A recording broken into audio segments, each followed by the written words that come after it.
everyone, this is Jaslyn Bay from Betson Consulting. In this video, I'm going to talk about what are the few things that I would suggest you to do after a networking session. Activities after a session are in fact more important than the networking session itself.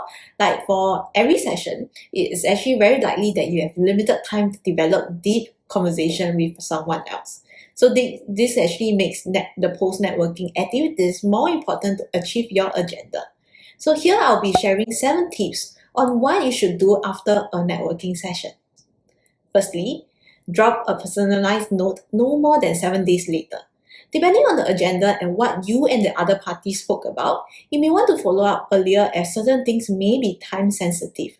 So try not to do it more than 7 days later, as the others may have already forgotten about you. Following up too early may also make you look desperate or too eager. So you'll be asking, what is the ideal time to do this? So my answer to this is actually there's also no ideal time to do it, but I would always like to use 7 days as a benchmark if it's not urgent. Okay, so if it's urgent, do it earlier, because by the time if you decided to do it, the conversation or the topic that you actually talk about may not exist anymore. So if you did not bring a name card on that day, you can drop a digital version's name card over any platform that you are connected with the person to engage the person further. Second tip, build a long-term relationship. Doesn't happen over that email. So in the networking session, being crowded is actually very common. There are always many people in the session at most of the event. So it may be hard for you to strike a very meaningful conversation with the other party. So you may want to consider arranging a face-to-face meeting to progress the relationship further, because there's no harm to actually make a friend or acquaintance, although you may have nothing to work with them immediately. So in the future, you won't be able to foresee whether there's anything that you can work with them in the future. Even if it's not, maybe making a friend as or acquaintance is actually can be helpful to you in some way or somehow. That brings me to my third point.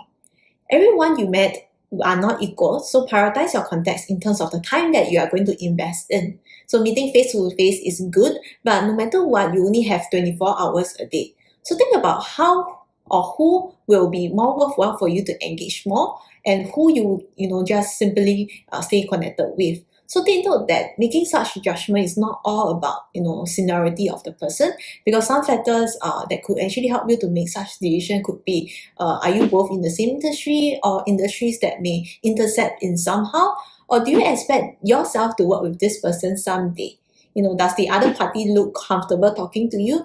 This question is very important, because a lot of times people overlook every time that you actually want to connect with that person, maybe that person is actually not very interested to connect with you. So instead of trying to chase after the person, spending more time trying to figure out how to get connected with the person further, how about you spend on someone who is more keen to actually engage you further, and of course helpful to you in some way and somehow, because that's the agenda of your networking activities.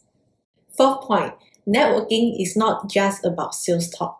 Try not to jump into a pure sales talk after the first meeting. Appearing too pushy actually makes you no different from any salesperson that the person meet. So in fact, it may actually create the party avoiding you at all costs, and you may not get any reply from that. Okay, so try not to always engage in the sales talk. You can do it lightly, or to explore whether there's any collaboration opportunity instead of like pure selling to the other party. Okay, fifth, networking is a lifetime investment that you will spend your time on. So review the business card and find out about the person that you have met. You never know, perhaps things that are not shared with you during the conversation may be something that you have been interested in. So note down the details of the person you met somewhere, map out the connection within your circle, and see if there's any way that you can actually provide value to the other party. Being calculative is actually a big mistake for many beginners. Which is not even beginner. Many people actually make such mistake. Some people prefer not to provide any value to the other party without any immediate benefits. So yes, a networking session, of course, you must have agenda to it, because you are spending time on it. With the objective to actually build your professional network.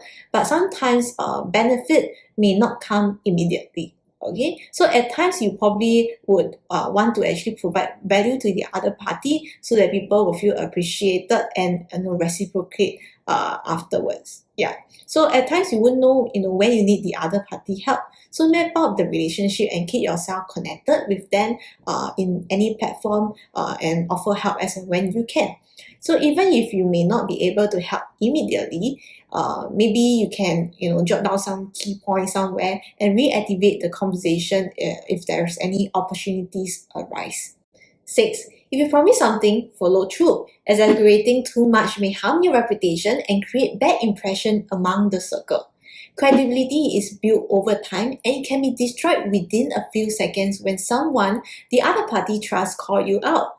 So if you have promised anything such as making an introductions of someone to the person on that day, someday, so follow through. However, if you feel that that person does not live up to what he or she portrayed himself or herself during the event, after you have done some research after the meeting, you may want to reconsider your promise because it may not be worthwhile destroying an existing relationship for someone you have met recently due to some, maybe incorrect information has been given to you, right?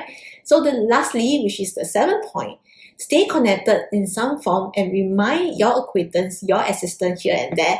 One way can be, liking the social media posts or making small comments, sending regards on occasions or any materials that you think will interest them. So like for example, if the person is in a particular industry and you actually talk about it during that event, as and when you can always send some interesting article over and remind them that you're assistant and can always start a conversation in that. Okay, so therefore it's also very important to actually note down somewhere things that you and the other party spoke about to help you with engaging him or her naturally. To sum things up, I talk about 7 key things to do after a networking session. First, drop a personalized note within 7 days. Second, arrange a face-to-face meeting if it's relevant. Third, prioritize your contacts because not everyone is equal and you have 24 hours a day. Fourth, avoid pure sales talk. Sales talk always turn people down unless the person is actually very interested and you can sense it during the meeting itself. Fifth, provide value if possible. Things may not be, benefits may not be immediate, so provide value as and when you can, and the other party will likely to reciprocate. 6, follow through if you have any promise that is made by you.